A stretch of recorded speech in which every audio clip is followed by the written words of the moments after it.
Welcome guys, welcome to my YouTube channel. आज का हमारा टॉपिक है गांधी जी सबको पसंद हैं, लेकिन बैंक अकाउंट में और जेब में, जीवन में और नीति और नियम में नहीं। यही आज का अपना टॉपिक है। देखो, गांधी जयंती सब मनाते हैं और गांधी जी का बहुत नाम किया है कांग्रेस ने भी, बीजेपी ने और अन्य सब ने भी। गांधी जी सबको पसंद है, लेकिन गांधी जी के सिद्धांतों को कितना पालन किया गया, यह आज का प्रश्न है।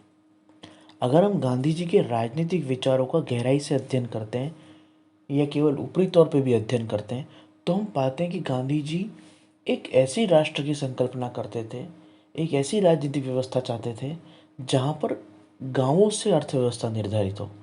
लेकिन जब हमारा राष्ट्र बना तो हमारे राजनेताओं ने, जिनमें नेहरू भी थे, अंबेडकर भी थे और अन्य कांग्रेसी नेता भी थे, उन्होंने पूरी तरह से शहर आधारित, औद्योगिकरण आधारित व्यवस्था निर्मित की। अगली चीज हम देखें तो गांधी जी जिस व्यवस्था का समर्थन करते थे, उन्होंने अपने राजनीतिक विश्लेषण में जिस व्यवस्था के निर्माण के लिए बातों को स्पष्ट किया था, उसमें औद्योगिकरण कहीं भी नहीं था। गांधी जी उत्पादन के इन यांत्रिक साधनों के विरोधी थे। उनका मानना था कि उत्पादन की मूलभूत वस्तुएं एक व्यक्ति के स्तर पर, परिवार और समाज के स्तर पर निर्मित होने चाहिए। मशीनी रूप से बहुत सारा उत्पादन किया जाना हानिकारक है, प्रकृति के लिए भी, व्यक्ति के लिए भी, और ये लालच को और स्पर्धा को बहुत ज़्यादा बढ़ाएगा, जो अंत में हानिकारक होगा। गांधी जी का ये विचार था। लेकिन क्या भारत ने इस नियम को माना? किसने नहीं माना? दुनिया के दूसरे देशों ने तो नहीं माना, पर हमने गांधी जी को नोट पर बिठाया तो क्या हमने माना? अगला चलते हैं, अगर हम बात देखते हैं तो गांधी जी मादक पदार्थों के बहुत विरोधी थे, जिसमें तंबाकू से लेके बाकी सारे नशे आ गए। लेकिन हमारी सरकारें नीति निर्देशक तत्व में ये लिख के बैठी हैं कि मादक पदार्थों का निषेध करना सरकार की जिम्मेदारी होगी, पर वही राज्य सरकारें लाइसेंस देके, ठेके देके नशे का कारोबार करती हैं। पुलिस के विभाग बने हुए हैं जो स्पेशली इस चीज़ को देखते हैं और मॉनिटर करते हैं, नियंत्रण करते हैं। तो क्या गांधी जी की हमने कोई भी एक भी बात मानी है? विशेष रूप से ये प्रश्न कांग्रेस से है, क्योंकि कांग्रेस ने गांधी जी के नाम को बहुत प्रचारित किया। अस्पताल गांधी के नाम से, बाजार गांधी जी के नाम से, पुल गांधी जी के नाम से, रास्ते गांधी जी के नाम से, विद्यालय गांधी जी के नाम से, यूनिवर्सिटी गांधी जी के नाम से। लेकिन गांधी जी की एक भी बात को देश में लागू नहीं किया गया है। गांधी जी हिंसा के खिलाफ थे। क्या हमने मांस के उपयोग और मांसाहार के प्रचलन को रोकने के लिए कुछ किया?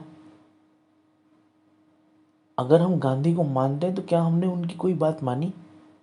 पहली बात तो मैंने बहुत बड़ी बड़ी बोल दी कि गांधी जी औद्योगिकरण के विरोधी थे, गांधी जी इस नगरीकरण और शहरीकरण की व्यवस्था के विरोधी थे, और वो जो व्यवस्था बताते थे, वो जिस प्रकार की अर्थव्यवस्था और राजनीतिक व्यवस्था चाहते थे, उसका एक अंश मात्र, एक कण मात्र भी हमने स्वीकार नहीं किया है, हमने लागू नहीं किया है। फिर गांधी जी को हम किस आधार पर ये माने कि वो राष्ट्र के पिता हैं, उन्होंने हमें स्वतंत्रता दिलवाई? गांधी जी के नाम का, उनके ज्ञान का और उनके यश का, उनकी ख्याति का, उनकी प्रसिद्धि का केवल शोषण हुआ है। जिस भी पार्टी को मौका मिला, उन्होंने राजघाट पे जाके दो फूल उनके पैरों में रख के उनके नाम से खुद को प्रसिद्ध करके वोट बटोरे। कोई भी पार्टी हो, कोई भी पार्टी, ऐसा कोई दल आज तक नहीं जन्मा है जिसने गांधी जी के एक कतरा विचार को भी लागू किया हो। हाँ, हम मोदी जी के बारे में कह सकते हैं कि उन्होंने गांधी जी का स्वच्छता के अभियान को बहुत अच्छे से लागू करने का प्रयास किया। जो स्वच्छता का अभियान, गांधी जी जो स्वच्छता बात चाहते थे और जिसका वो जोर देते थे कि सफाई रखनी चाहिए, उस चीज़ को लागू करने का पूरा प्रयास मोदी जी ने किया है। ये एक व्यक्ति हम गिन सकते हैं जिसने गांधी जी की चीज़ को लागू करने का प्रयास किया। इसके अलावा अन्य राजनेताओं ने केवल उनकी बातों का उपयोग किया है। गांधी जी हिंसा के विरोधी थे, लेकिन गांधी जी सत्य के समर्थक थे। क्या हम, और उनके लिए सत्य का मतलब था ईश्वर, पर हम तो सेक्युलर समाज बना के बैठे हैं। हमारी पुलिस सेक्युलर, हमारी सेना सेक्युलर, हमारे कोर्ट सेक्युलर, हमारे टीचर सेक्युलर, हमारे लेक्चरर प्रोफेसर सेक्युलर, हमारी पूरी व्यवस्था सेक्युलर, डॉक्टर से लेके कंपाउंडर तक और नर्स तक सेक्युलर। हमने पूरी सेक्युलर देश को निर्मित किया, सेक्युलर संविधान को निर्मित किया। गांधी जी राम राज्य के समर्थक थे। कहाँ है राम राज्य? राम जी के नाम को तो हमारे देश के वामपंथी नास्तिक गुंडों ने अंधश्रद्धा और आतंकवाद कहना शुरू कर दिया है। तो गांधी जी की ऐसी कई कौन सी बातें जो हमने मानी है, हमने केवल उनके नाम और प्रसिद्धि का शोषण किया है। नोट पे उनका फोटो लगा के, उनके नाम से बड़ी बड़ी बिल्डिंगें, बड़े बड़े संस्थान बना के, ताकि हमें वोट मिल सके। जब मैं यह हमें कह रहा हूँ तो उसका मतलब है राजनीतिक दल जिन्होंने उनके नाम का उपयोग किया और शोषण किया। तो यही आज का टॉपिक था कि गांधी जी सबको पसंद है, लेकिन बैंक में और नोट में उनके नियम, उनकी कई बातें वास्तविक जीवन में कोई लागू नहीं करना चाहता है, राजनीति में कोई लागू नहीं करना चाहता है।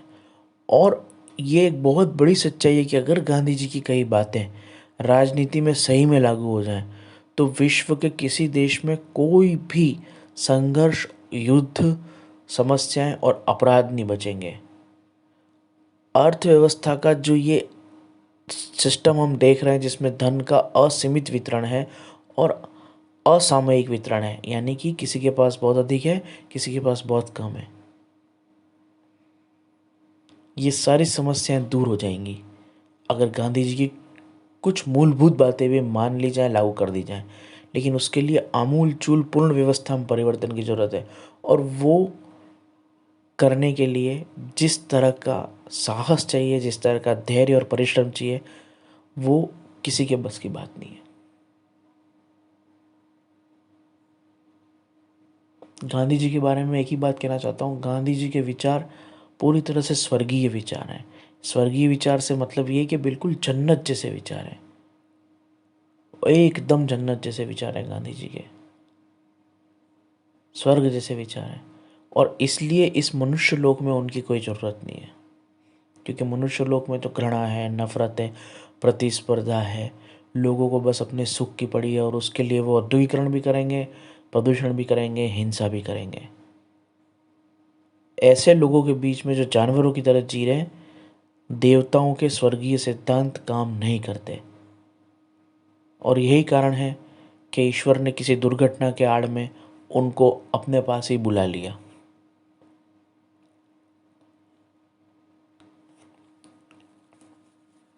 गांधी जी बहुत महत्वपूर्ण है, लेकिन उनकी महत्वपूर्ण बातों को बिल्कुल भी महत्व नहीं दिया जाता, क्योंकि महत्व केवल इसी बात का माना जाता है कि किस प्रकार से गांधी जी के नाम का उपयोग करके हम वोट कमा लें।